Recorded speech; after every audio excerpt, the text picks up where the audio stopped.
अनैतिक व्यापारावर श्रीरामपूर पोलिसांची करारी कारवाई।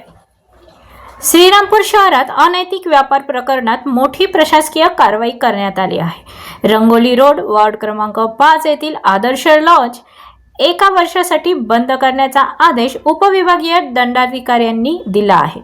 नेमकं काय आहे प्रकरण? श्रीरामपूर शहर पोलीस स्टेशन येथे गुन्हा रजिस्टर नंबर 823/2025 अंतर्गत अनैतिक व्यापार प्रतिबंध कायदा 1956 च्या कलम 3, 4, 5 आणि 7 नुसार गुन्हा दाखल करण्यात आला होता। 4 सप्टेंबर 2025 रोजी पोलिसांनी आदर्श लॉजवर छापा टाकला। छाप्यामध्ये काही महिला व ग्राहक आढळून आले। रोख रक्कम आणि अन्य साहित्य जप्त करण्यात आले। विशेष म्हणजे याच लॉजवर जानेवारी 2024 मध्ये असाच प्रकारचा गुन्हा दाखल करण्यात आला होता। मात्र त्यानंतरही गैरप्रकार सुरूच असल्याचे पोलिसांच्या अहवालात नमूद करण्यात आले आहे।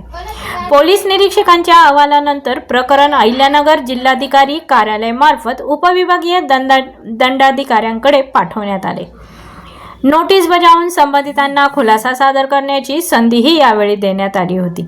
उपविभागीय दंडाधिकारी किरण सावंत पाटील यांनी अनैतिक व्यापार प्रतिबंध कायदा 1956 च्या कलम 18(1) अन्वये आदेश पारित करत आदर्श लॉज 1 वर्षासाठी बंद करण्याचे निर्देश दिले आहेत। सदर लॉजच्या 200 मीटर परिसरात मंदिर, मस्जिद, जैन मंदिर तसेच मोठी निवासी वस्ती आहे। शाळा व क्लासेससाठी ये-जा करणाऱ्या विद्यार्थ्यांचा रस्ता देखील याच भागातून जातो। त्यामुळे सामाजिक वातावरण बिघडण्याची शक्यता लक्षात घेऊन कठोर निर्णय घेण्यात आल्याचे आदेशात नमूद केले आहे।